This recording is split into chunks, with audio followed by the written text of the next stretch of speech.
Amen. Père, nous bénissons ton nom.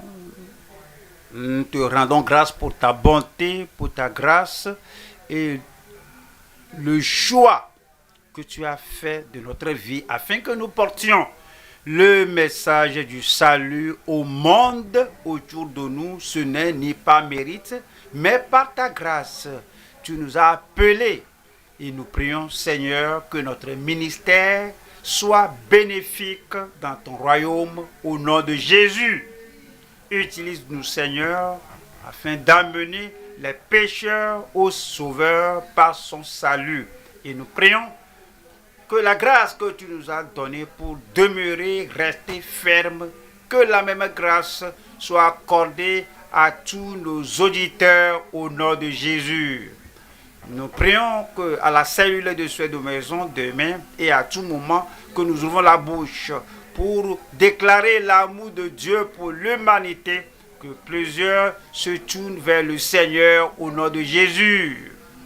Utilise chacun de nous pour ta gloire sans exception. Au nom puissant de Jésus, nous prions. Dieu vous bénisse.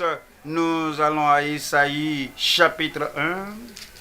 Je lis le verset 16. Lavez-vous, purifiez-vous ôtez de devant mes yeux la méchanceté de vos actions. Cessez de faire le mal. Le verset 17. Apprenez à faire le bien, recherchez la justice, protégez l'opprimé. Faites droit à l'orphelin, défendez la veuve. Le verset 18 dit, venez et plaidons, dit l'Éternel. Si vos péchés sont comme le cramoisi, ils deviendront blancs comme la neige. S'ils sont rouges comme la pourpre, ils deviendront comme la laine. 19. Si vous avez de la bonne volonté, si vous êtes docile, vous mangerez les meilleures productions du pays. Ce soir, nous allons voir le message qui est l'appel du Sauveur au salut par ses serviteurs. L'appel du Sauveur, Sauveur notre Seigneur Jésus, qui est révélé dans l'ancienne alliance, dans l'Ancien Testament. Et Isaïe a beaucoup parlé du Sauveur. Alors sa conception, il a parlé de sa naissance, il a parlé de l'objectif de sa venue sur terre. Il a parlé de sa vie, il a parlé de ses souffrances, il a parlé de son sacrifice, il a parlé du salut qui vient par lui. Et il a parlé de sa seconde venue pour régner, gouverner. Alors une grande révélation du Seigneur Jésus-Christ, de sa conception jusqu'à son couronnement. Il a parlé du salut, il a parlé de la nécessité de venir au Sauveur, de venir au Seigneur, afin que nous soyons sauvés. Il a parlé de toutes les choses qui accompagnent le salut que nous avons au sujet de la paix du cœur, au sujet de la justice. Au fait, il a relié la justice et le salut et la justice, alors dans bien de choses. Il a parlé de la grâce, la miséricorde, l'amour de Dieu qui nous offre, qui nous garde fidèles au Seigneur. Il a parlé du Sauveur, il a parlé du salut que nous avons par le Sauveur. Il a parlé du serviteur de Dieu, que nous prenions ce message du salut et que nous l'amenions au monde perdu, à ceux qui doivent être sauvés et qui viennent au Seigneur pour ce salut. Alors, nous allons réellement nous plonger dans le livre d'Ésaïe sur l'appel du Sauveur au salut par ses serviteurs. Nous allons voir 3 points ici. Le premier point, nous allons parler du sacrifice substitutif du Sauveur. 2.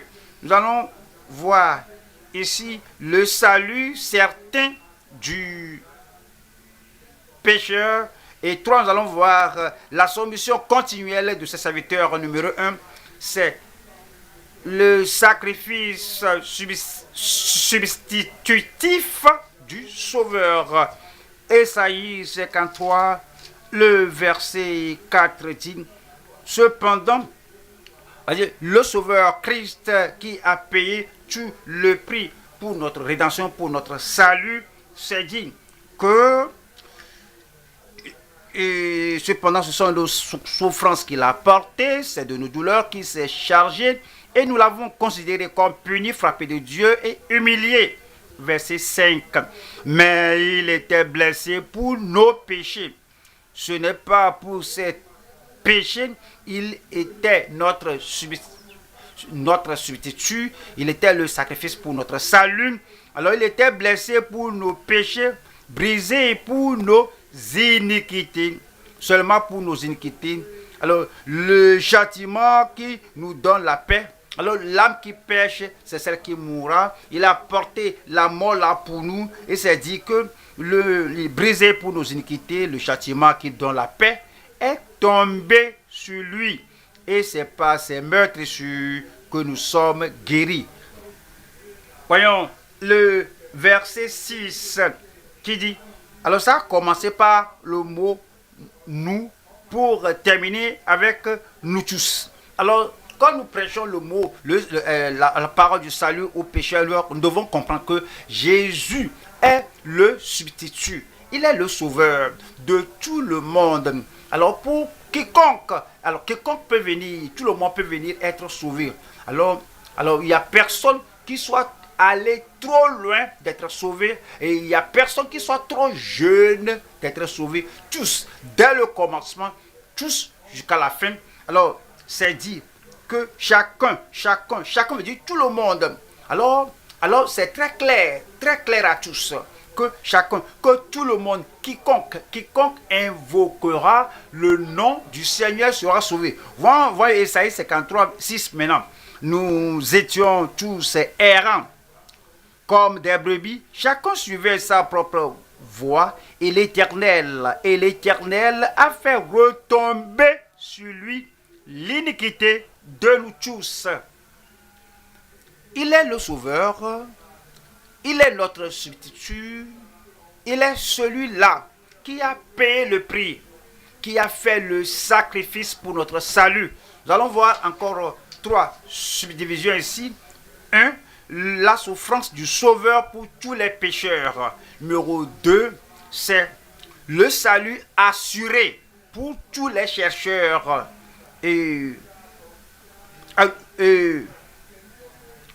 Numéro 2, le salut ferme pour tous les pécheurs. Numéro 3, la force continuelle pour ceux qui sont sauvés. Première partie, la souffrance du sauveur pour tous les pécheurs sans exception. C'est ce qu'on venait de lire en Ésaïe 53, le verset 5. Voilà maintenant Ésaïe 49, verset 7 dit, ainsi parle l'Éternel, le Rédempteur, le Saint d'Israël. À celui qu'on méprise. Alors, cela parle du Sauveur Christ Jésus. Alors, il a été méprisé. Et c'est-à-dire que à celui qu'on méprise, qui est en horreur au peuple. C'est-à-dire que toute la nation d'Israël le méprisait, le dénigrait, le minimisait. Ils l'ont frappé, ils l'ont cloué à la croix parce qu'ils l'ont haï. Ils ont dit, crucifiez-le, il n'est pas digne de vivre. À l'esclave des puissants, des rois le verront, ils se lèveront, des princes, et ils se prosterneront à cause de l'Éternel qui est fidèle, du Saint d'Israël qui t'a choisi.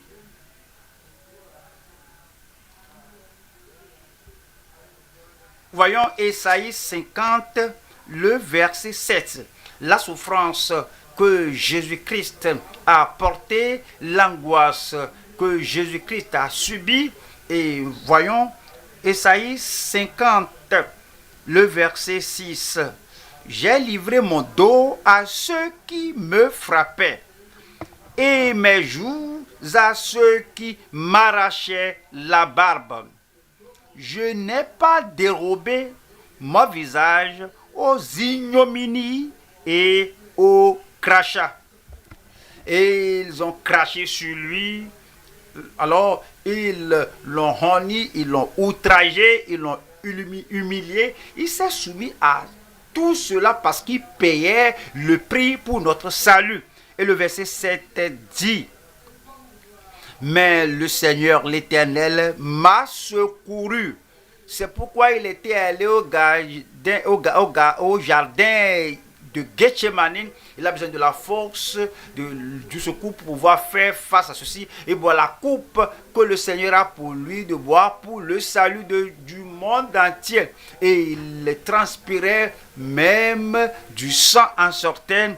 Alors c'est dit, mais le Seigneur m'a secouru, c'est pourquoi je n'ai point été déshonoré, c'est pourquoi j'ai rendu mon visage semblable à un caillou. Il devait aller à Jérusalem, il devait aller souffrir là-bas et porter le châtiment de nos péchés. Et la parole de Dieu a dit dans le Nouveau Testament il s'est rendu comme une personne rigide, comme un caillou. Alors pour accomplir l'écriture, payer notre prix, sachant que je ne serai point confondu. Après la mort, il était ressuscité des morts, c'était une glorieuse résurrection. Il est allé vers ses disciples, pas de honte à cause de la mort, parce qu'il a fait ce que le Père voulait qu'il fasse, et glorieusement il était ressuscité des morts, et il n'y avait pas d'eau propre. Numéro 2 ici, nous allons voir ici le salut ferme pour tous les chercheurs. Le salut que Dieu donne et devient ferme, disponible à cause de ce que le Seigneur a fait. Ésaïe 53, le verset 6. Ésaïe 53, 6. Nous étions tous errants comme des brebis.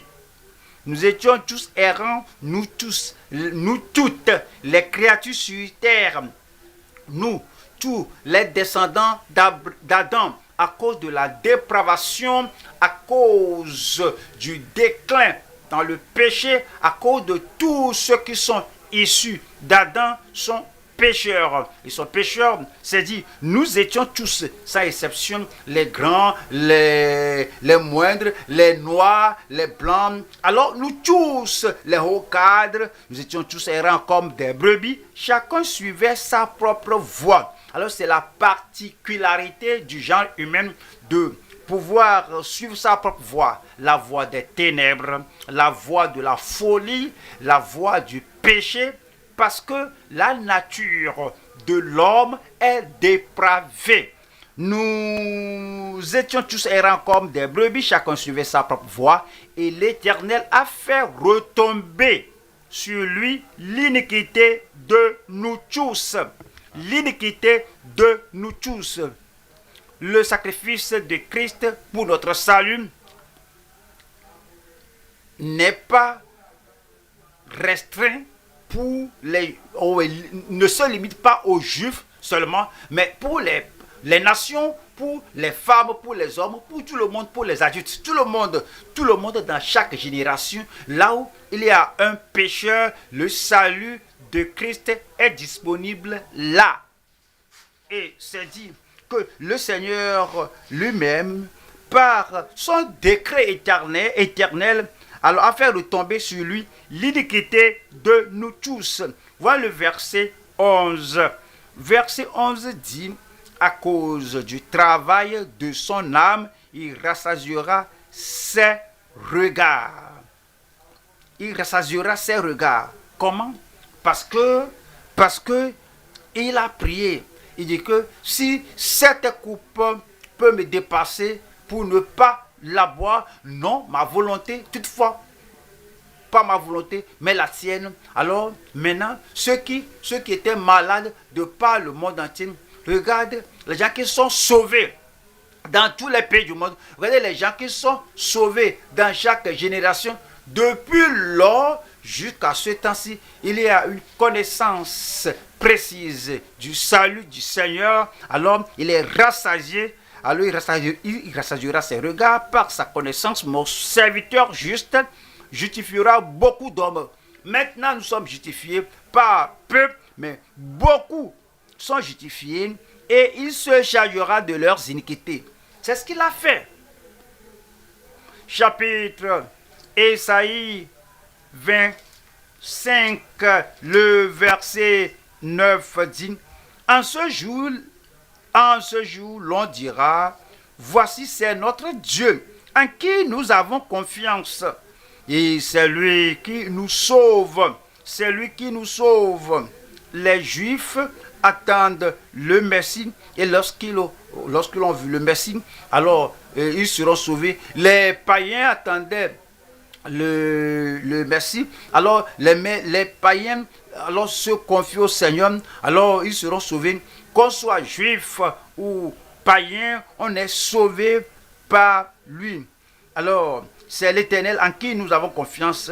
Alors, soyons dans l'allégresse et réjouissons-nous de son salut. Alors, c'est pourquoi le psalmiste a prié: donne-moi, rends-moi la joie de ton salut. Le salut apporte la joie, les péchés sont pardonnés, le fardeau est ôté et tout le jugement qui doit venir sur vous est ôté. Alors, cela apporte la joie. On nous dit, en Ésaïe 45, Ésaïe 45, 17, c'est par l'Éternel qu'Israël obtient le salut.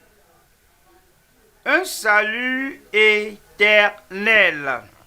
Vous ne serez ni honteux ni confus jusque dans l'éternité. C'est le salut qui nous amène au monde d'alors, qui nous amène au ciel, le monde sans fin. Ce monde prendra fin, mais il fera une nouvelle terre, de nouveaux cieux où sa justice demeurera. Et dans ce monde sans fin, nous serons là parce que nous sommes venus au salut éternel du Seigneur.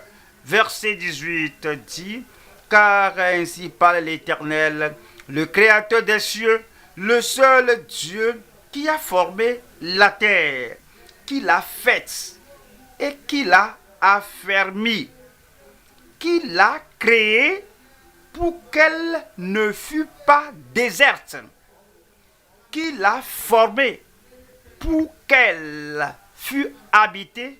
Je suis l'Éternel et il n'y en a point d'autre. Le verset 18 dit, verset 19 du moins, c'est dit: je n'ai point parlé en cachette dans un lieu ténébreux de la terre. Je n'ai point dit à la postérité de Jacob: cherchez-moi vainement. Moi, l'Éternel, je dis ce qui est vrai, je proclame ce qui est droit. Le verset 20 nous assure, disant: assemblez-vous et venez, approchez ensemble, réchappez des nations. Au pluriel, pas seulement la nation d'Israël, mais des nations, réchappez des nations. Ils n'ont point d'intelligence. Ceux qui portent leur idole de bois et qui invoquent un Dieu incapable, un petit dé, incapable de sauver. Les nations doivent comprendre que ces idoles de bois, de pierre, d'argent, d'or, de tout ceci-là ne peuvent pas sauver. 21 dit: déclarez-le et faites-les venir, qu'ils prennent conseil les uns des autres. Qui a prédit ces choses dès le commencement? et dit, et depuis longtemps les a annoncés. N'est-ce pas moi l'Éternel? Il n'y a point d'autre Dieu que moi. Un Dieu, le Dieu juste et le Sauveur. Je suis le seul Dieu juste qui sauve. Regardez ce que Esaïe dit au monde entier. Il n'y a personne qui soit à part lui. 22. Tournez-vous vers moi et vous serez sauvés. Vous tous qui êtes aux extrémités de la terre. Tournez-vous vers moi et vous serez sauvés. Vous tous qui êtes aux extrémités de la terre. Il a répété pour affirmer, car je suis l'Éternel et il n'y en a point d'autre. Donc nous voyons que nous avons ce salut dans le Seigneur. Dieu l'a planifié. Jésus, son Fils unique, l'a effectué, exécuté. Troisième partie, la force continuelle pour ceux qui sont sauvés. Après que nous sommes sauvés, nous ne continuons pas avec notre force. On vient dans sa force. Ce n'est pas sa force que nous sommes sauvés, ce n'est pas sa force que nous sommes fortifiés, ce n'est pas sa force que nous sommes demeurés forts. Ésaïe 53, verset 1. Ésaïe 63, verset 1. Qui est celui-ci qui vient d'Édom, de Bochra en vêtements rouges, en habit éclatant et se redressant avec fierté dans la plénitude de sa force? C'est moi qui ai promis le salut, qui est le pouvoir de délivrer. C'est la prophétie sur le Seigneur Jésus qui viendra. Et Isaïe l'a vu venir. Il a dit que qui est celui-ci? Alors celui-ci, c'est le Seigneur. Il est puissant pour sauver. Il a la force. Alors c'est par cette force, c'est par cette énergie, c'est par ce pouvoir-là qui nous sauve et nous garde sauvés. Parce que lui, il a le pouvoir de délivrer, de sauver jusqu'aux extrémités de la terre, à tous ceux qui viennent à lui. Alors nous avons un tel souverain sacrificateur, un sauveur qui nous convient, qui est séparé des pécheurs, qui est saint, qui est juste et qui est plus élevé que les cieux. Revenons à Ésaïe 45, le verset 22 qui dit: tournez-vous vers moi et vous serez sauvés. Il y a le salut en ayant les regards vers le Seigneur. Ne regardez pas ailleurs, ne regardez pas une autre direction, parce que alors il n'y a le salut en aucun autre, car il n'y a aucun autre nom qui soit donné parmi les hommes par lequel nous serons sauvés. Alors un héros au nord, un héros au sud, un héros à l'ouest, à l'est, qui proclame quelque chose pour délivrer l'humanité de tous nos opprobres, de tous nos péchés. Faut pas vous tourner vers eux. Il n'y a de salut en aucun autre, que ce soit du nord, du sud, de l'ouest, de l'est. Il n'y a de salut nulle part, mais dans le Seigneur seul. Tournez-vous vers moi et vous serez sauvés, vous tous qui êtes aux extrémités de la terre, car je suis Dieu et il n'y en a point d'autre. Le verset 23 dit: je le jure par moi-même, la vérité sort de ma bouche et ma parole ne sera point révoquée. Tout genou fléchira devant moi, toute langue jurera par moi. Le verset 24 dit: en l'Éternel seul, me dira-t-on, réside la justice et la force. Seul dans le Seigneur qu'on a la justice et la force. À lui viendront pour être confondus. Venez à moi, vous tous qui êtes fatigués, chargés, et je vous donnerai du repos. Je vous donnerai la rédemption, je vous donnerai le salut. À lui viendront pour être confondus tous ceux qui étaient irrités contre lui. 25 dit, par l'Éternel seront justifiés et glorifiés tous les descendants d'Israël.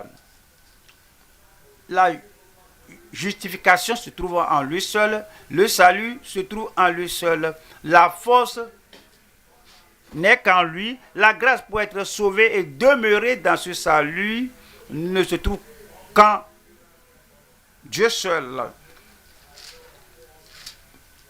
Ésaïe 40, le verset 31 qui dit, mais ceux qui se confient en l'Éternel renouvellent leur force. Après que vous êtes sauvés, est-ce que vous deviendrez faible?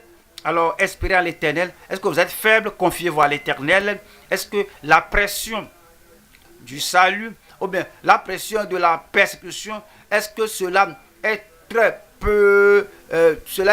pesant sur vous? Cela est très pesant sur vous? Alors confiez-vous à l'Éternel. Est-ce que le diable lève sa tête vilaine pour vous battre à nouveau et vous faire détourner de la voie du Seigneur, de la voie glorieuse, et que lorsque votre force se rabaisse, mais ceux qui se confient en l'Éternel renouvellent leur force. Ils prennent le vol comme les aigles. Ils courent et ne se lassent point. Ils marchent et ne se fatiguent point. Nous allons maintenant au deuxième point. Nous allons voir le salut assuré du pécheur. Le salut certain, précis du salut du pécheur. Ésaïe 45 et 17 dit, c'est par l'Éternel qu'Israël obtient le salut, un salut éternel, c'est certain. Alors on dit, vous ne serez ni honteux, ni confus, jusque dans l'éternité. Le verset 18 dit, car ainsi parle l'Éternel, le Créateur des cieux, Dieu lui-même, le seul Dieu qui a formé la terre, qui l'a faite et qui l'a affermie, qui l'a créée pour qu'elle ne fût pas déserte, qui l'a formée pour qu'elle fût habitée. Je suis l'Éternel et il n'y en a point d'autre. Verset 22. Tournez-vous vers moi et vous serez sauvés, vous tous qui êtes aux extrémités de la terre. Ce n'est pas seulement les enfants de Jacob, les enfants d'Israël, mais jusqu'à la fin, jusqu'aux extrémités de la terre. Car je suis Dieu, il n'y en a point d'autre. Nous allons voir trois sections ici. 1. La reconnaissance et la conviction pour les péchés. 2. La repentance et la confession des péchés. 3. C'est la rémission ou le pardon et la purification de tous les péchés. Première partie ici, la reconnaissance et la confession et la conviction pour les péchés. Maintenant que le salut est disponible à tous, mais rappelez-vous que nous tous, que nous sommes comme des brebis errantes. Nous devons revenir et reconnaître le fait que nous soyons égarés du Seigneur. Nous devons accepter que nous sommes égarés du Seigneur. Numéro 1, c'est la reconnaissance et la conviction pour les péchés. Ésaïe au chapitre 1, verset 4 qui dit, malheur à la nation pécheresse, au peuple chargé d'iniquité. Ce qui était dit des enfants d'Israël comme un péché, alors le Seigneur le dit de toutes les nations, de toute personne sur terre. Malheur à la nation pécheresse, au peuple chargé d'iniquité, à la race des méchants, aux enfants corrompus. Ils ont abandonné l'Éternel, ils ont méprisé le Saint d'Israël. Ils se sont retirés en arrière. Tout le monde, dans le monde, avant de rencontrer le Sauveur, c'est la description de tout le monde. de toute créature, de tout citoyen d'un pays du monde. Le verset 5. Quel châtiment nouveau vous infligez quand vous multipliez vos révoltes. La tête entière est malade et tout le cœur est souffrant. Cela veut dire que le cœur ne peut plus accepter tout le fardeau, tous les défis de la vie. Et là où le cerveau se trouve, la tête aussi, toute la tête est malade et tout le cœur aussi est souffrant. À cause de cela, l'homme entièrement alors n'est pas capable de bien se comporter, de bien faire. Verset 6 dit, de la plante du pied jusqu'à la tête, rien n'est en bon état. Ce ne sont que blessures, contusions et plaies vives qui n'ont été ni pensées ni bandées et ni adoucies par l'huile. Voilà le verset 7. Votre pays est dévasté. Non seulement Israël, tous les pays du monde. La dévastation du péché, la privation et l'iniquité dans tout, la privation qui a amené l'iniquité. Votre pays est dévasté, vos villes sont consumées par le feu, des étrangers dévorent vos campagnes sous vos yeux. Ils ravagent et détruisent comme des barbares. Le verset 8 dit, et la fille de Sion est restée comme une cabane dans une vigne, comme une hutte dans un champ de concombres, comme une ville épargnée. Cela parle de l'état des pécheurs, verset 12. Quand vous venez vous présenter devant moi, la religion dans le cœur de tout le monde. Alors la personne cherche toujours trouve un lieu d'adoration. Les enfants d'Israël ont gardé toute la tradition, ces sacrifices, mais ils sont remplis de péchés, ils n'ont pas le salut. Quelqu'un peut être très religieux, mais sans la rédemption, sans le salut. Et quand vous venez vous présenter devant moi, qui vous demande de souiller mes parvis. Le verset 15 dit, quand vous étendez vos mains, je détourne de vous mes yeux. Quand vous multipliez les prières, les religieux, ils savent prier, prière sur prière, prière dans le péché. Ils prient avec le péché, ils prient pendant qu'ils commettent le péché, ils ne comprennent pas. Et la prière qu'ils font, ce n'est pas pour être affranchis du péché, ce n'est pas pour avoir le sauveur et le salut et la force du Seigneur dans leur vie. Ils prient pour d'autres choses. Et Dieu dit que quand vous multipliez les prières, je n'écoute pas. Vos mains sont pleines de sang.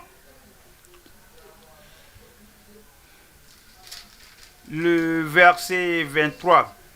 Verset 23 dit, tes chefs sont rebelles et complices des voleurs. Même les dirigeants alors se rebellent contre la parole de Dieu. S'il était ainsi en Israël, une nation religieuse, et les autres nations du monde, tous les dirigeants de divers secteurs, c'est dire qu'ils sont des rebelles. Alors les dirigeants, on a appris comment les dirigeants volent des millions, des milliers, alors des milliards avant de savoir, ils ont déjà pris tout. Tous aiment. Tes chefs sont rebelles et complices des voleurs. Tous aiment les présents et courent après les récompenses. Ils ne font pas droit à l'orphelin et la cause de la veuve ne vient pas jusqu'à eux. C'était leur péché. Alors ils doivent reconnaître ça, accepter ça, être convaincus pour ces péchés et aller au Seigneur le Sauveur. Ésaïe 57, le verset 17. À cause de son avidité coupable, je me suis irrité et je l'ai frappé. Je me suis caché dans mon indignation. Et le rebelle a suivi le chemin de son cœur. Alors, la rébellion continue comme ça, en vivant dans le péché. Et pour avoir le salut du Seigneur, alors on doit reconnaître le péché. Alors, il faut qu'il y ait la conviction du péché. Le cœur doit être brisé, contrit. Et puis, le cœur brisé, alors, va pousser le pécheur au Seigneur. Ésaïe 59, le verset 2. Mais ce sont vos crimes qui mettent une séparation entre vous et votre Dieu. Le péché sépare de Dieu. Dieu est le même. Je suis Dieu. Je ne change pas. En ce temps-là, dans la génération-là, le péché sépare l'homme du Dieu jusqu'à ce temps-ci et dans toutes les générations parce que Dieu ne change pas. Le péché continue de séparer l'homme, la femme, une créature sur terre. Cela nous sépare d'avec Dieu. Alors, mais ce sont vos crimes qui mettent une séparation entre vous et votre Dieu. Ce sont vos péchés au pluriel qui vous cachent sa face et l'empêchent de vous écouter. Le verset 3 dit: car vos mains sont souillées de sang. La souillure de la main est un péché. La main peut être souillée de sang. Oui, l'argent peut être souillé tout en volant de l'argent. La main peut être souillée tout en touchant la femme d'autrui ou toucher la personne qui n'est pas votre femme. La main peut être souillée par les pratiques occultes et magiques. Ce sont les péchés de ces gens-là. Alors, ils devaient reconnaître ces péchés, admettre ces péchés et être convaincus des péchés avant d'avoir le salut authentique. Car vos mains sont souillées de sang et vos doigts de crime, vos lèvres profèrent le mensonge. Vous voyez cela? Vos lèvres profèrent le mensonge, votre langue fait entendre l'iniquité.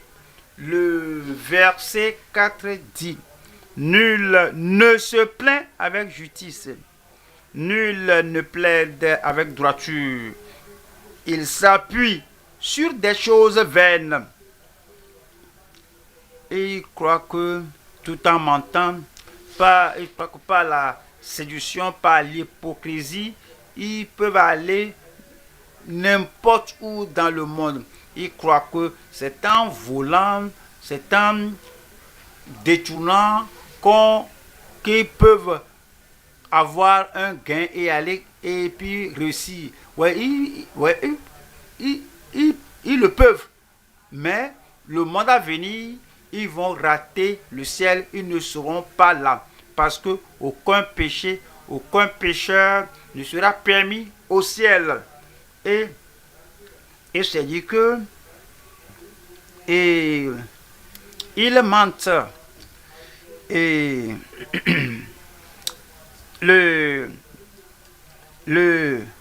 ils s'appuient sur des choses vaines et disent des faussetés, conçoivent le mal et enfantent le crime. 5. Ils couvrent des œufs de basilic et tissent des toiles d'araignée. Celui qui mange de leurs œufs meurt. Et si l'on en brise un, il sort une vipère, c'est-à-dire un serpent. Il joue la magie avec le serpent, il fait du serpent, le jeu. Il fait l'occultisme avec le serpent. Quand vous les écrasez, quand vous les réprimandez, quand vous les corrigez, vous croyez que vous allez écraser le mal de leur vie. Tout en les disciplinant, ce qui en sortira, c'est la vipère, un serpent. Le verset 6 dit, leurs toiles ne servent point à faire un vêtement, et ils ne peuvent se couvrir de leur ouvrage. Leurs œuvres sont des œuvres d'iniquité, et les actes de violence sont dans leurs mains. Ce sont les péchés qu'ils devaient reconnaître et en être convaincus, venir devant le Seigneur que, Seigneur, le prédicateur dit que je suis pécheur, que répéter après moi que je suis pécheur, je dis je suis pécheur. Cela, parfois, ça ne marche pas. Parce que vous devez identifier ce que vous avez fait. C'est en identifiant cela que vous serez en mesure de vous en repentir et vous en débarrasser de votre vie. Le verset 7 dit, le pied court au mal et ils ont hâte de répandre le sang innocent. Leurs pensées sont des pensées d'iniquité. Même leurs pensées, ils pensent à la chose avant de l'exécuter. Le ravage et la ruine sont sur leur route. Le verset 8. Ils ne connaissent pas le chemin de la paix. Alors vous essayez de faire la paix avec eux? Non, ils ne connaissent pas le chemin de la paix. Ils ne désirent pas la paix. Ils n'aiment pas la paix. Ils ne se réjouissent pas de la paix. La violence, c'est toujours quelque chose qui bouillonne dans leur cerveau. C'est quelque chose qui se prépare dans leur corps parce qu'ils n'ont pas rencontré le prince de la paix. Ils ne jugent pas de la paix. Si tout est paisible et tranquille, si tout est en bon ordre, tout est bien équilibré, ils vont dire, mais pourquoi tout est calme et serein comme ça? Ah, ils ne sont pas nés de nouveau. Alors, ils ne connaissent pas la voie, ils ne connaissent pas le chemin de la paix, et il n'y a point de justice dans leur voie. Ils prennent des sentiers détournés. Quiconque y marche ne connaît point la paix. Si vous vous associez avec eux, il n'y a pas la paix, alors empruntez la même voie qu'il n'y a pas la paix. Si vous faites une erreur pour vous marier à eux, jamais pas de paix. Alors, le visage peut être beau, mais le cœur est vilain, laid. Donc, si vous allez avec eux, alors c'est comme vous jetez la paix dans l'océan. Le verset 9 dit, c'est pourquoi l'arrêt de délivrance est loin de nous et le salut ne nous atteint pas. Nous attendons la lumière et voici les ténèbres. La clarté et nous marchons dans l'obscurité. Nous allons à la deuxième partie ici, c'est la repentance. Quelle solution avons-nous après que nous nous reconnaissions pécheurs, après qu'on reconnaisse ses iniquités, après qu'on vient sous la conviction des péchés? Alors, il y a la repentance et la confession des péchés. Nous allons à Ésaïe 55, le verset 6, cherchez l'Éternel pendant qu'il se trouve, invoquez-le tandis qu'il est prêt. Verset 7, que le méchant abandonne sa voie.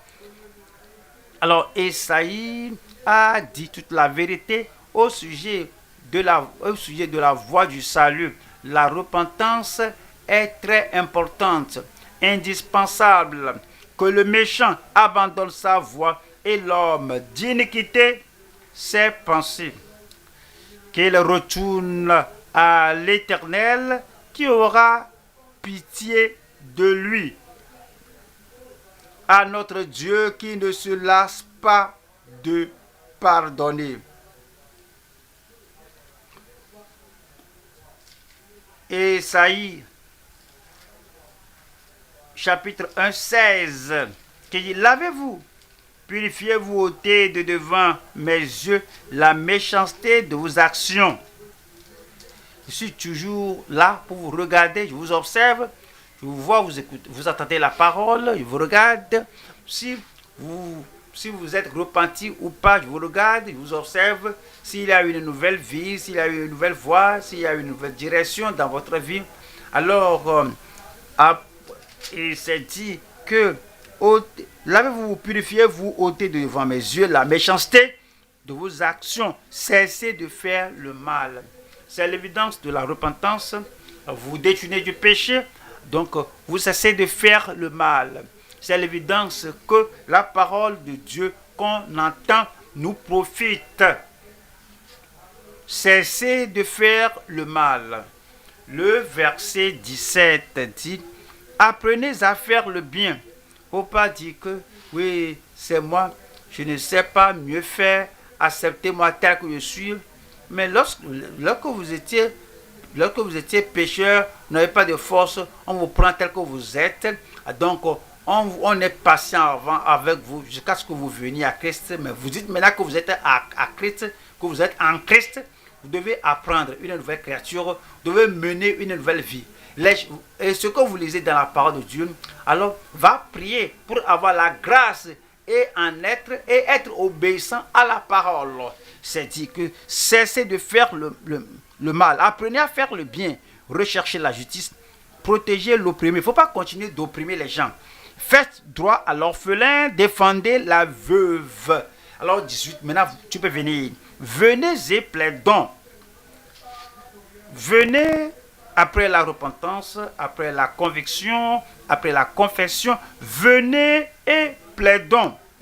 Dit l'Éternel: si vos péchés sont comme le cramoisi, ils deviendront blancs comme la neige. S'ils sont rouges comme la pourpre, ils deviendront comme la laine. Le verset 19.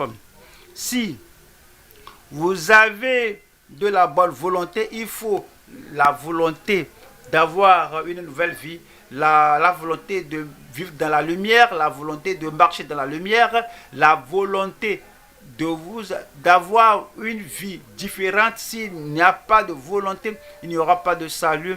Si la volonté n'est pas là, il n'y aura pas l'accomplissement de la promesse de Dieu. On ne peut pas prendre Dieu à la légère. On ne peut pas forcer Dieu à faire ceci, faire cela, et faire de Dieu un messager pendant que nous ne faisons pas ce qu'il nous ordonne de faire. Il faut cette volonté de faire ce que le Seigneur veut. Le Seigneur Jésus, alors, c'est volontairement livré. Alors, ceux qui vont profiter du salut du Seigneur doivent avoir cette volonté.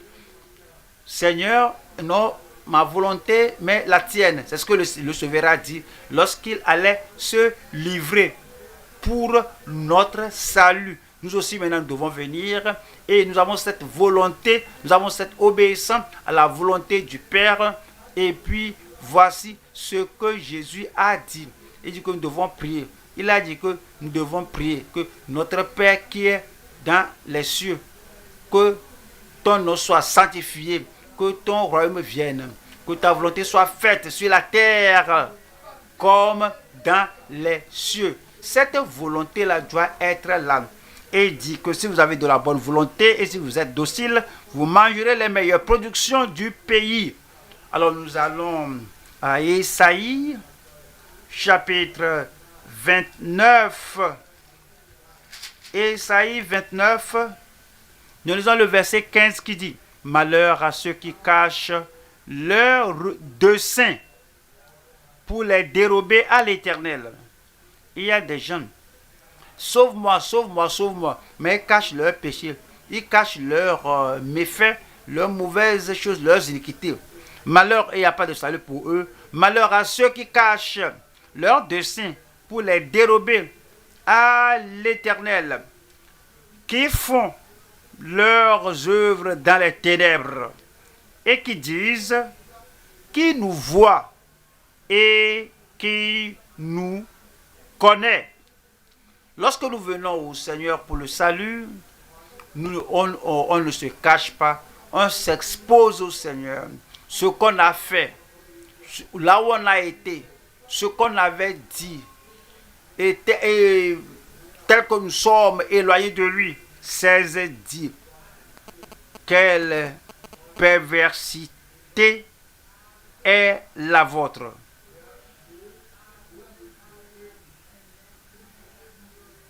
Le potier doit-il être considéré comme de l'argile pour que l'ouvrage dise de l'ouvrier, il ne m'a point fait, pour que le vase dise du potier, il n'a point d'intelligence.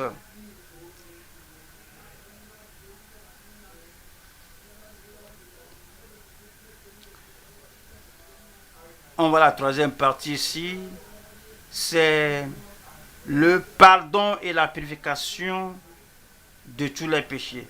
Le pardon, la purification de tous les péchés. Ésaïe 1, 18. Venez et plaidons, dit l'Éternel.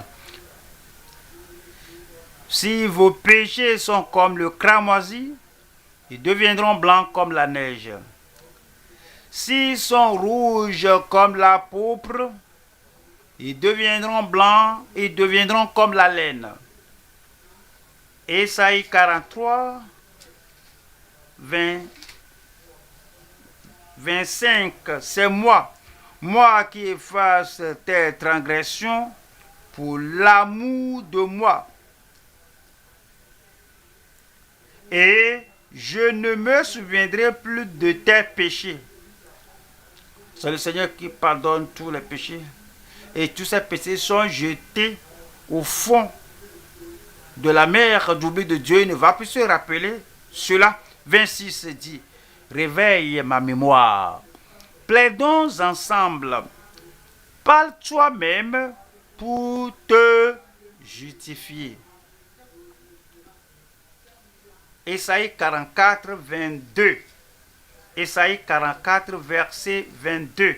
J'efface tes transgressions comme un nuage et tes péchés comme une nuée. Reviens à moi. Restez avec lui, car je t'ai racheté. Alors il nous rachète et nous purifie et il change notre vie et nous donne la force pour mener une nouveauté de vie. Troisième partie, troisième point maintenant, c'est la soumission continuelle de ses serviteurs. Il y a deux genres de serviteurs dont Isaïe a parlé. Un, Christ lui-même. Christ, le Fils de Dieu, alors qu'il s'est soumis au Père. Alors, il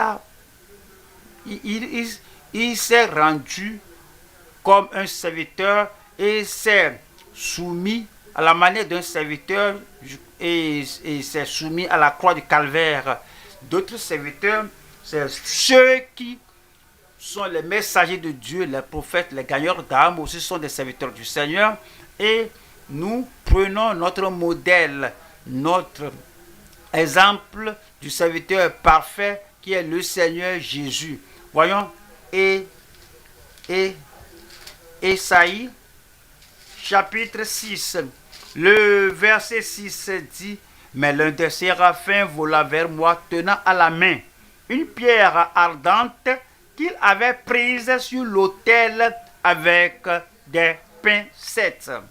Le verset 7 dit, il en toucha ma bouche et dit, ceci a touché tes lèvres. ton iniquité est enlevée et ton péché est expié. Voilà le verset 8 qui dit, j'entendis, après être purifié, après être lavé, après être nettoyé, après être sanctifié, j'entendis la voix du Seigneur disant, qui enverrai-je et qui marchera pour nous? Je répondis, me voici, envoie-moi. Me voici, envoie-moi. Mais rappelez-vous, le serviteur parfait envoyé par le Père, c'est le Seigneur Jésus-Christ. Alors, il a dit à tout moment que mon Père qui m'a envoyé est avec moi. Et comme le Père l'a envoyé, il lui a donné la parole, il lui a donné ce qu'il faut faire. Et ce que le Père m'a dit de faire, c'est ce que je fais. C'est pourquoi le Père a dit, voici mon fils bien-aimé, en qui j'ai mis toute mon affection. Alors maintenant, on voit le serviteur parfait là, nous faisons comme lui avait fait. Nous allons voir encore 3 subdivisions ici. Première partie, nous allons voir ici le serviteur purifié, commissionné. Et 2, le serviteur choisi et confirmé. 3, le serviteur conquérant et couronné. La première partie ici, le serviteur purifié et commissionné ou mandaté. On a lu d'Ésaïe 6, verset 6 à 8. Maintenant, nous allons à Ésaïe 52, verset 7, qui dit qu'ils sont beaux sur les montagnes, les pieds de celui qui apporte de bonnes nouvelles, qui publie la paix, de celui qui apporte de bonnes nouvelles, qui publie le salut. Le serviteur du Seigneur, avec les beaux pieds, et il va partout gaiement, joyeusement, et apporte la parole du salut, qui publie le salut de celui qui dit à Sion, ton Dieu règne. Voilà le verset 11 qui dit, partez, partez, sortez de là, ne touchez rien d'impur, ne touchez rien d'impur.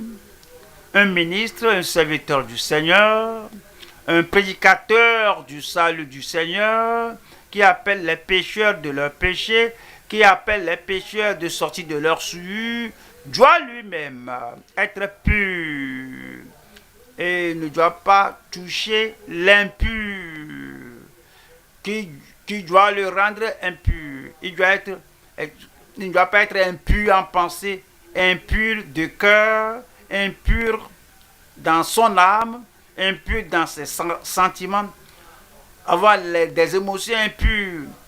Alors, c'est-à-dire qu'il ne doit rien faire avec la pornographie en privé. Il ne doit rien faire, je te touche, tu me touches, hommes et femmes, secrètement. Alors, subrepticement, en sorte qu'ils se séduisent, et elles se séduisent, et puis sourient, rient. Mais si vous êtes ministre, si vous êtes serviteur du Seigneur, vous n'allez pas donner l'occasion à la chair pour satisfaire ses désirs. C'est-à-dire que partez, partez, sortez de là, ne touchez rien d'impur. Sortez du milieu d'elle. Purifiez-vous, vous qui portez les vases de l'Éternel. Purifiez-vous, vous qui portez les vases de l'Éternel. Ésaïe 48, Ésaïe 48, le verset 20. Sortez de Babylone, fuyez du milieu des Chaldéens, avec une voix d'allégresse. Annoncez-le, publiez-le, faites-le savoir jusqu'à l'extrémité de la terre. Dites, l'Éternel a racheté son serviteur Jacob. Nous devons rester purs, purifiés, lavés, épurés, et nous ne devons pas embrasser l'impureté intentionnellement. Deuxième partie ici, on voit ici le serviteur choisi et confirmé. Le serviteur choisi et confirmé. Ésaïe 43, le verset 7 qui dit que tous ceux qui s'appellent de mon nom et que j'ai créé pour ma gloire, que j'ai formé et que j'ai fait. Et cela nous dit au verset 10, dit, vous êtes mes témoins, je vous ai créé pour cela, je vous ai créé pour cela, je vous ai racheté pour cela, alors je vous ai sauvé pour cela. Vous êtes mes témoins, dit l'Éternel, vous êtes mon serviteur que j'ai choisi, afin que vous le sachiez, que vous me croyiez et compreniez que c'est moi. Avant moi, il n'a point été formé de Dieu. Et après moi, il n'y en aura point. Le verset 21. Le peuple que je me suis formé, le peuple que je me suis formé, vous êtes serviteur du Seigneur, le Seigneur vous a sauvé, le Seigneur vous a racheté, le peuple que je me suis formé. Alors, nous ne sommes pas formés, on n'est pas formés pour Satan, on n'est pas créé pour le monde méchant, pour servir le monde méchant. De leur manière, nous sommes formés par le Seigneur, le peuple que je me suis formé, publiera mes louanges. Je prie que le Seigneur fasse cela dans chaque vie au nom de Jésus. Voilà la troisième partie ici. Nous allons voir ici le serviteur conquérant et couronné. Et le plus grand des serviteurs, le serviteur suprême, voici le Seigneur lui-même. Ésaïe 52, verset 13. Voici mon serviteur prospérera. Il montera. Il s'élèvera bien haut. Le Seigneur Jésus-Christ a accompli cela parfaitement et nous donne un modèle parfait, un exemple parfait. Maintenant, nous le regardons, nous avons le regard vers lui, nous sommes sauvés, nous nous tournons vers lui, nous sommes sanctifiés, nous nous tournons vers lui. Alors, il nous accorde sa nature et nous aussi, nous suivons ses modèles, ses exemples, et vous allez porter une couronne. Et vous allez vaincre au nom de Jésus. Tenons-nous debout maintenant et parlons au Seigneur dans la prière.